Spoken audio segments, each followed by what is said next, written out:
اللہ تعالیٰ نے قرآن مجید میں فرمایا ہے کہ انا اعطیناک الکوثر، اے محبوب علیہ السلام ہم نے آپ کو خیر کثیر عطا فرما دی۔ فصلی لربک وانحر، پس آپ اپنے رب کے لیے نماز پڑھیں اور قربانی کریں۔ ان شانئک ھو الابتر، بے شک آپ کا دشمن ہی بے نام و نشان ہے۔ اللہ تعالیٰ نے نبی پاک صلی اللہ تعالیٰ علیہ وسلم کو حضرت سیدہ خدیجہ الکبریٰ رضی اللہ تعالیٰ عنہا کے بطن اطہر سے 6 اولادیں عطا فرمائی۔ پیارے حبیب صلی اللہ تعالیٰ علیہ وسلم کی 4 بیٹیاں تھیں حضرت خدیجہ سے، اور 2 بیٹے تھے۔ اللہ تبارک و تعالیٰ کی حکمت کاملہ کی حضور کے دونوں بیٹے وصال فرما گئے۔ آپ کے جب دوسرے صاحبزادے کا وصال ہوا تو قریش مکہ کفار انہوں نے نبی پاک صلی اللہ تعالیٰ علیہ وسلم کے ساتھ معاذ اللہ اپنے بغض اور عداوت کا بڑا کھل کے اظہار کیا۔ کل تک یہ لوگ صادق اور امین کہہ رہے تھے، اور آج جب ان کو دعوت دین دی ہے تو ان کی عداوتیں باہر آنے لگی ہیں۔ ان کی چونکہ عداوت تھی، بغض تھا، تو حضور کے دوسرے صاحبزادے جب وصال فرما گئے تو کہنے لگے کہ معاذ اللہ اب تو یہ ابتر ہو گئے، بیٹا ہی کوئی نہیں۔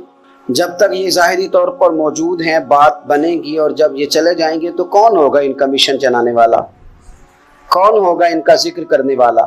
بس معاذ اللہ خوشیاں منانے لگے، بغلے بجانے لگے۔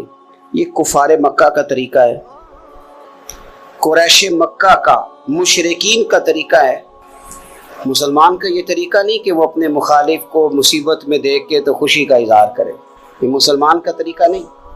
جس شخص کے ساتھ ہمارا کسی وجہ سے اختلاف رائے ہو جاتا ہے، وہ معاذ اللہ کسی مشکل میں گرفتار ہو جائے تو ہم بڑا اظہار مسرت کرتے، دیکھا نا اب جو ہو، میں تو پہلے ہی کہہ رہا تھا، ہمیں تو ہمارے بزرگوں نے فرمایا ہے کہ دشمن مرے تے خوشی نہ کریے، کیوں سجنا بھی تے مر جانا ہے، اوڑکتے دن آیا محمد اور کڑی نو ڈوب جانا ہے۔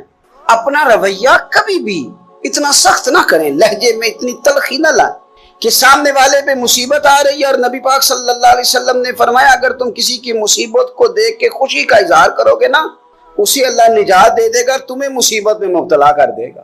کبھی بھی اظہار نہ کریں، کبھی بھی کسی بھی موقع پر کسی کو مشکل میں دیکھ کر اس طرح کا رویہ اختیار نہ کریں۔ بہت سارے لوگ بغلے بجاتے ہیں، خوشی کا اظہار کرتے ہیں، دیکھا نا فلانا الجھ گیا۔ یہ تو طریقہ مشرکین مکہ کا ہے، کفار کا طریقہ ہے یہ۔ حضور صلی اللہ علیہ وسلم کے صاحبزادے کا وصال ہو گیا تو کہنے لگے دیکھا نا، ہم نہ کہتے تھے اب کون ذکر کرے گا، اب کون نام لے گا؟ جب انہوں نے یہ لفظ کہے تو میرے اللہ نے قرآن مجید نازل فرمایا، اتنی حسین انداز میں، اتنی سونی صورت، فرمایا انا اعطیناک الکوثر، محبوب ہم نے آپ کو خیر کثیر عطا فرما دی ہے۔ یہ کوثر سے کیا مراد ہے؟ ایک تو کوثر سے مراد ہے وہ جام کوثر، وہ جنت کی نہر جس کی تیاری کستوری سے کی گئی، سونے جواہرات سے جس کو سجایا سوارا گیا، جس کے پاس پیالے اس طرح پڑے ہوں گے، اتنے پیالے ہوں گے جس طرح آسمان پہ تارے چمکتے ہیں، اور پیاسی امت جائے گی تو حضور جام بھر بھر کے انہیں پلائیں گے۔ ایک تو کوثر سے مراد وہ حوض کوثر، جام کوثر، اور ایک کوثر سے مراد دین اسلام۔ مفسرین فرماتے ہیں کوثر سے مراد قرآن پاک، کوثر سے مراد اس امت کو دیے گئے وہ احکام کہ جو کرنے میں آسان ہے اور اجر ان کا زیادہ ہے۔ کوثر سے مراد نبی پاک کے معجزات۔ اسی کوثر سے مراد رب فرماتے حبیب انا اعطیناک الکوثر، جس طرح کی اولاد آپ کو دی ہے کسی کو نہیں دی، آپ کی بیٹیاں، آپ کے نواسے، آپ کے شہزادے، انا اعطیناک الکوثر۔ کیا شان ہے سیدہ زینب کی، کیا شان ہے حضرت رقیہ کی، کیا شان ہے ام کلثوم کی، سیدہ طیبہ طاہرہ ام کلثوم کی، کیا شان ہے سیدہ فاطمہ الزہرا کی، کیا مقام ہے مولا علی شیر خدا، کیا رتبہ ہے امام حسن کا، کیا مقام دیا ہے اللہ نے امام علی مقام امام حسین کو۔ ایک کوثر سے مراد حضور کی اولاد۔ مفسرین فرماتے ہیں کوثر سے مراد رب فرماتا ہے محبوب جس طرح کے صحابہ آپ کو دیے ہیں نا، دنیا ڈھونڈے گی بھی تو صدیق اکبر جیسا نہیں ملے گا، زمانہ تلاش بھی کرے تو فاروق اعظم جیسا پا نہ سکے، حضرت عثمان غنی کی مثال دوبارہ نہ ملے گی، اور قیامت تک میدان بھی سجیں گے، جنگیں بھی ہوں گی، لیکن چرچے اور تذکرے مولا علی شیر خدا کی تلوار کے کیے جائے گا۔ حضرت عبداللہ ابن عباس فرماتے ہیں کوثر کا معنی ہے حبیب آپ کو خیر کثیر عطا کر دی، اور کریں گے نہیں کر دی، کریں گے نہیں کر دی، دے دی محبوب خیر کثیر، آپ کو خیر کثیر دے دی۔ اب آپ پتہ کیا کریں، فصلی لربک، آپ اپنے رب کے لیے نماز پڑھیں۔ اس کا شکرانہ یہ ہے کہ آپ نماز پڑھیں، ونحر اور قربانی کریں، اللہ نے خیر کثیر دے دی، اب شکرانے میں نماز پڑھیں اور قربانی کریں۔ ان شانیہ کا ہوا الابتر، آپ کا دشمن جڑ کٹا ہے۔ ابتر عربی میں اس جانور کو بھی کہتے ہیں جس کی دم کٹی ہوئی ہو، آپ کا دشمن دم کٹا ہے۔ ابو جہل کی اولاد مری تو نہیں تھی ساری، بلکہ ابو جہل کی اولاد میں تو حضرت اکرمہ رضی اللہ تعالیٰ عنہ اس کے بیٹے تھے، انہوں نے تو کلمہ پڑھ لیا تھا، حضور کے غلام ہو گئے تھے، پر کبھی کسی نے کہا ہے میں ابو جہل کی اولاد ہوں۔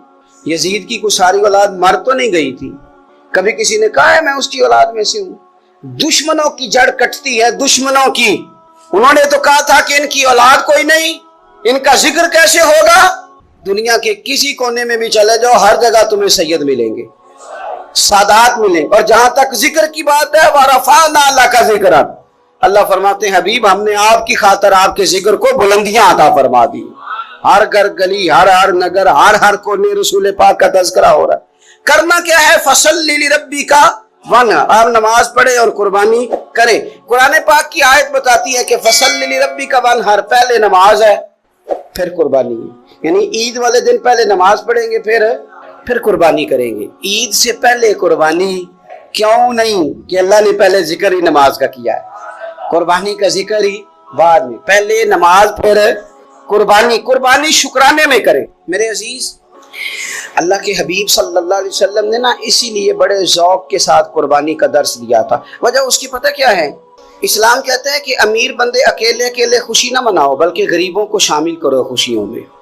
چھوٹی عید کا موقع آیا تو فطرانہ رکھ دیا ساتھ، کرو نا خوشی، تو کھلاؤ غریبوں کو بھی، دو ان کو بھی۔ ہمارے ہاں تو فطرانہ نہیں، زکوٰۃ بھی اکثر لوگ رمضان میں ہی دیتے ہیں، اس کو بھی ساتھ شامل کر لیا گیا۔ آپ کے ہاں گھر میں بیٹا پیدا ہوا تو کہا عقیقہ کر لو، رشتہ داروں کو کھلاؤ، دوستوں کو کھلاؤ، غریبوں کو کھلاؤ۔ اگر آپ نے نکاح کیا تو کہا ولیمہ ضرور کرنا، خوشیوں میں دوسروں کو شریک کرو۔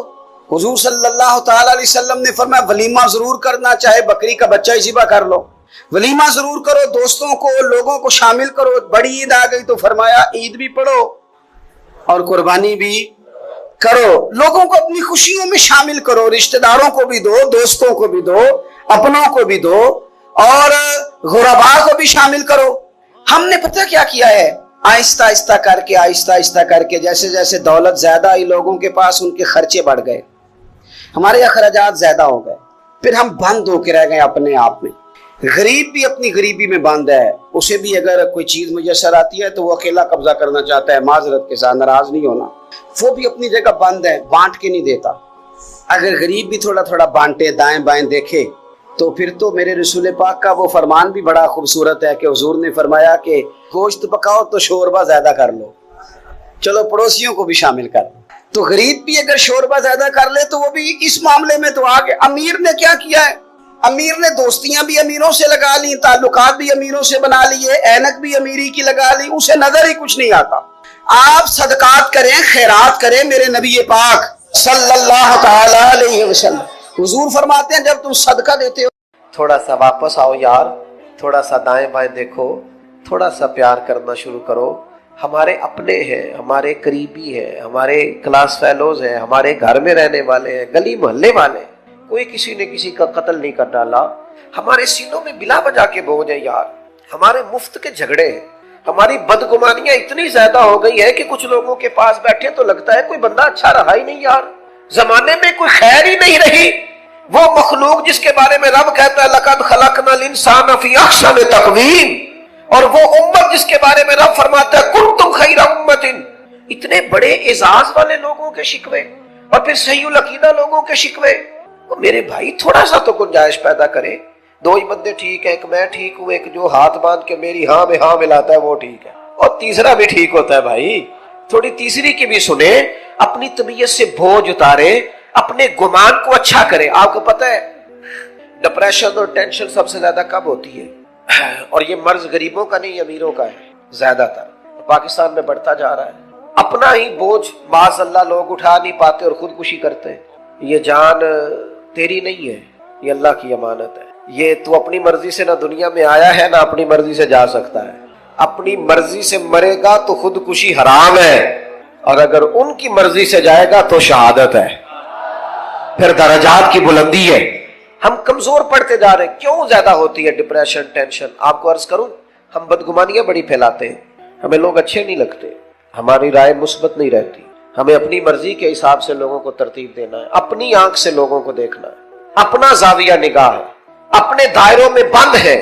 او بھائی ہم دیکھو نا، میاں بیوی، اگر گھر کے اندر میاں بیوی کا اتفاق نہ ہو تو گھر میں ساری سہولیات بھی ہو تو گزارا کرنا مشکل ہے۔ لیکن یہ بدگمانیاں کون پیدا کرتا ہے؟ اپنے قریبی لوگ پیدا کرتے ہیں۔ دیکھو منڈا تھکے آیا، پانی نہیں سو دیتا انہوں، بھائی اتنی سی بات ہے، آپ نے ہلکی سی بات ہی کی تھی، بالکل کوئی سخت بات نہیں۔ لیکن وہ خامد تو سوچنے لگ جاتا ہے واقعی بات تو ٹھیک ہے، اس نے تو پانی نہیں پوچھا۔ آپ چلے گئے اپنے کمرے میں، آپ کا وہ ساری رات انہوں نے لڑ کے جھگڑا کر کے گزار دی، اور میاں بیوی کے جھگڑے کا سب سے زیادہ نقصان ان کی اولاد کو اٹھانا پڑتا ہے۔ میں نے تڑپتے بچے دیکھے ہیں کہ ابا لڑتا ہے، روتی بیٹیاں دیکھی کہ جوان بچیوں کے ہوتے ہوئے بھی باپ اپنی بیوی کے منہ پہ تھپڑ مارتا ہے۔ کیوں ہوتا ہے؟ بدگمانیوں کو عروج ہے، غلط فہمیاں پال کے جما لیتے۔ اچھا گمان، اچھی سوچ، اور وہ آپ کے تزکیہ نفس کی سوچ کو مضبوط کرے گی۔ مسلم شریف میں لفظ ہے، حضور نے فرمایا اچھا سوچا کرو، اچھا سوچنا بھی عبادت ہے۔ تم گمان اچھا رکھو، اچھا گمان۔ آپ دیکھیں نبی پاک علیہ السلام کا طریقہ کیا ہے سوچنے کا۔ 10 دن نبی پاک نے طائف میں قیام کیا ہے۔ یہاں 2 منٹ کوئی شخص کسی سے ذرا ٹکرائے تو پھر اس کا لہجہ دیکھیں، آپ دیکھنے والا ہوگا۔ 10 دن حضور نے قیام کیا ہے اور ان کو تبلیغ کی ہے، اور جواب میں پتھر کھائے۔ اور جب کریم واپس آئے ہیں، ہمارے ہاں بھی لوگ معاف کرتے ہیں، پر معاف وہ کرتا ہے جس میں بدلہ لینے کی طاقت نہیں ہوتی۔ وہ کہتا ہے میں نے اللہ پہ چھوڑ دیا ہے، اور جس کے پاس طاقت ہوتی ہے وہ پھر اینٹ کا جواب پتھر سے دیتا ہے۔ جب واپس آئے، 7 غلام نے عرض کی یا رسول اللہ انہوں نے تو حد کر دی۔ عرب کی جو روایتی مہمان نوازی تھی وہ بھی نہیں کی، جو مزاج تھا اخلاقیات کا وہ بھی بھول گئے۔ دین قبول کرنا، کرے دعا یہ تباہ ہو جائے۔ یہ میں تقریر کر رہا ہوں، آپ سن رہے ہیں، لیکن ایک ہمت کرو نا اپنی ذاتی دشمن کے لیے ایک دعا کر کے تو دیکھو بھلا، ایک ہمت کرے نا۔ یہ کئی دفعہ سنا ہے نا حضور دشمنوں کی ہدایت کی دعا کرتے، تو ایک ہمت کرے نا کسی ایک ذاتی دشمن کے لیے جو ذات کا دشمن ہے، نظریے کا نہیں، اس کے لیے کر کے دیکھو نا ایک دعا بھلا، یہ ہمت کرو۔ یہ بھی تو حضور کا طریقہ ہے نا۔ لیکن مجھے بڑے افسوس سے کہنا پڑتا ہے، ہم نے سنتیں بھی 4-5 موٹی موٹی یاد کی ہیں۔ داڑھی عظیم سنت ہے، پگڑی عظیم سنت ہے، مسواک عظیم سنت ہے، لیکن میرے بھائی سچ بولنا بھی تو سنت ہے نا، دل صاف رکھنا بھی تو سنت ہے نا، غیروں کے لیے دعا مانگنا بھی تو سنت ہے نا، کسی کے حق میں نرم رہنا بھی تو حضور کی سنت ہے نا، خیر خائی بھی تو نبی پاک کی سنت ہے۔ ان پر توجہ کب ہوگی؟ آپ غور کریں، عرض کی یا رسول اللہ دعا کرے تباہ ہو جائے، تو حضور نے ہاتھ اٹھائے، کہا اے اللہ انہیں ہدایت دے دے، انہیں پتہ ہی نہیں یہ کیا کر رہے ہیں۔ اس طرح بندہ بچوں کے بارے میں ذہن نہیں بناتا کہ ابھی بچہ اسے پتہ ہی نہیں، اللہ ہدایت دے دے۔ تو غلام نے عرض کی حضور ایک بندے نے بھی بات نہیں مانی اور آپ دعائیں مانگ رہے ہیں، تو یہ میرے محبوب کا گمان ہے، یہ حضور کی سوچ ہے، یہ نبی پاک نے مثبت رویوں کو فروغ دیا ہے سوسائٹی میں۔ کریم فرمانے لگے یہ نہیں نہ مانتے تو میں پھر بھی ان کی ہلاکت کی دعا نہیں کروں گا، اس لیے کہ اگر یہ نہیں مانتے تو مجھے امید ہے ان کی آنے والی نسلیں مان جائیں گی۔ ان کی نسلوں کے بارے میں خوشگمانی، ان کی نسلوں کے بارے میں۔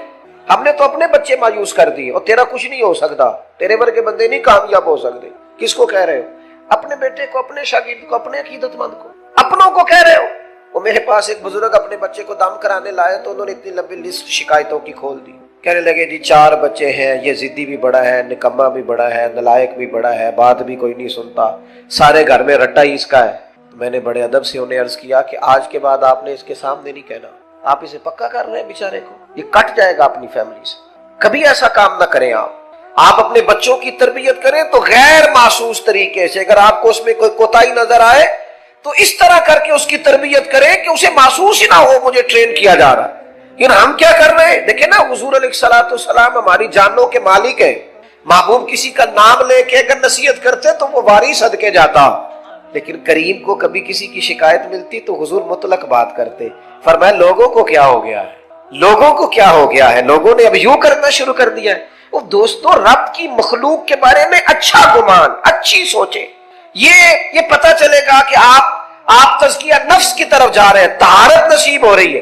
میں نے اپنی زندگی میں اکثر لوگوں کو دیکھا ہے کہ انہوں نے اگر چاہا ہے تو بہت سارے لوگوں کے حق میں رائے عامہ ہموار کر دی۔ اگر انہوں نے چاہا ہے، کسی شخص نے جا کے کہا جناب آج فلاں شیخ کے مل کے آیا ہوں، تقریر سن کے آیا ہوں، کیا بات ہے، بڑا لطف آیا ہے، کیا بات، لیکن اب وہ بدگمانی پیدا کرنی ہے نا، فوراً ایک بات چھوڑیں گے، او تے ساری گلا ٹھیک نے، ہنسے نہیں سن ذرا صحیح کر کے۔ یہ طریقہ اس طرح کا نہیں، بیٹھے ٹھیک، بھائی وہ انسان ہے، 99 خوبیاں نظر آئی ہیں، بحیثیت انسان بھی ایک دو رہ جاتی ہے، تھوڑی گنجائش تو دے اللہ، اچھا گمان تو، اور پھر اس کا ابلاغ کریں گے، ہلکا ہلکا دوسرے کو بتائیں گے، وہ تو نے دیکھا ہے کیسے بات کر رہا تھا، وہ تو نے دیکھا ہے آنا جانا کیسا تھا، وہ تو نے غور کیا ہے اس کا۔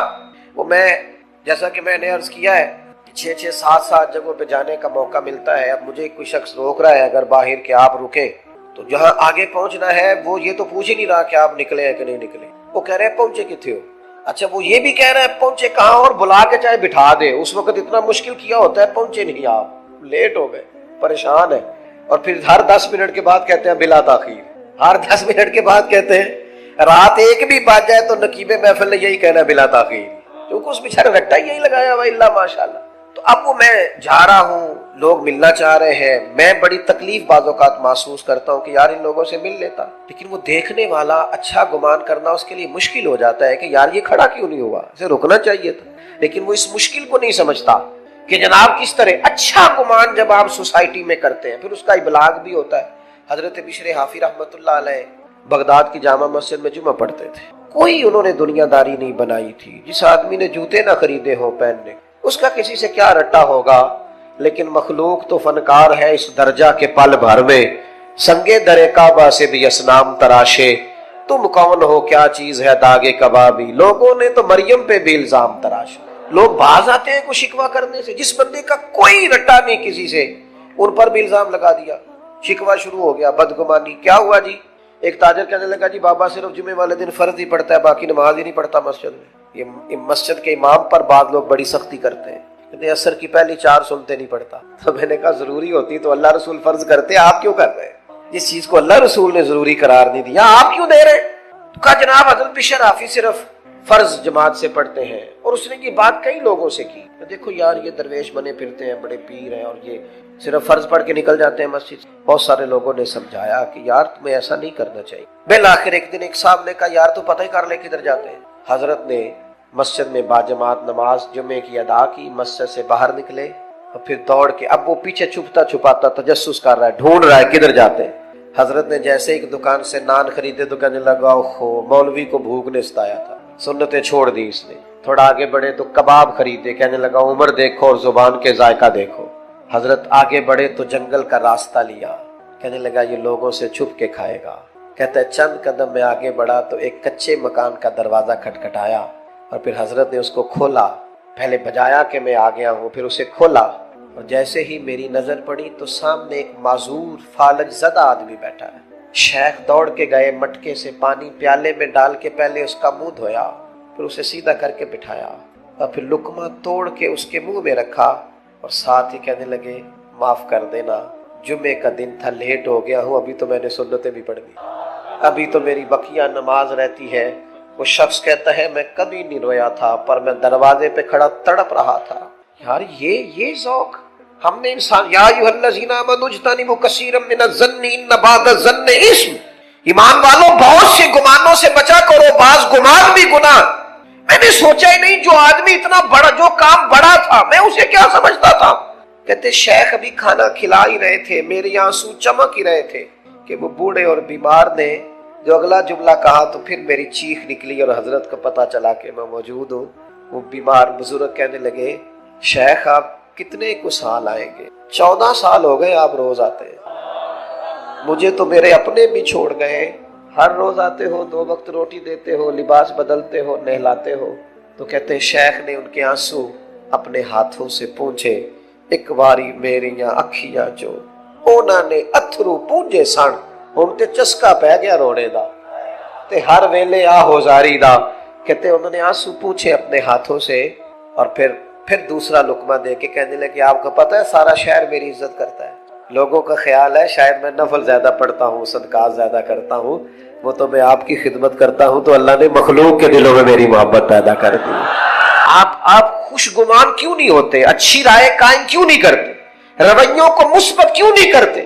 بیٹی کی شکایت آ گئی ہے میکے سے، کام نہیں کرتی ٹھیک سے، اسے تو انڈا نہیں ابالنا آتا ڈب سے، تو ابا جی وکیل بن گئے، اماں وکیل بن گئی، کہنے لگی بچی ہے، سیکھتے سیکھتے تو مہربانی کرو نا یہی والا کلیہ بہو کے لیے بھی استعمال کرو، یہ بہو کے لیے بھی کہو کہ ابھی بچی ہے، سیکھتے سیکھتے جب آپ کا بیٹا اعتراض کرے کہ کھانا ڈھب سے نہیں بناتی تو انہیں کہو شہزادی تھی اپنے باپ کے گھر، وہ اگرچہ غریب تھا پر بیٹی کی خواہش پوری کرتا تھا، اس نے لاڈ سے رکھی تھی، اٹھتی تھی کام کرنے کے لیے اور اماں اٹھاتی تھی تو ابا کہہ دیتا تھا ساری عمر کام بھی کرنے سو، پتہ نہیں اگلے آنے کی سلوک کرنا ہے، چل میری تین 4 دن سکون نہ رہ لین دے، یہ لاڈلی تھی کسی کی شہزادی تھی، تیرے گھر آئی ہے چھوڑ چھاڑ کے، اور تیری خوشگمانی کیوں قائم نہیں ہوتی؟ کیوں بدگمان ہے ہم اتنے؟ ہمارے لہجے کڑوے کسیلے، اور کسی کے بارے میں ہم سے رائے لی جائے تو وہ رائے اس طرح کی ہے کہ جیسے ترمذی شریف میں حدیث ہے، یہاں علماء بیٹھے، نبی پاک علیہ السلام نے فرمایا میری امت گمراہی پر جمع نہیں ہوگی،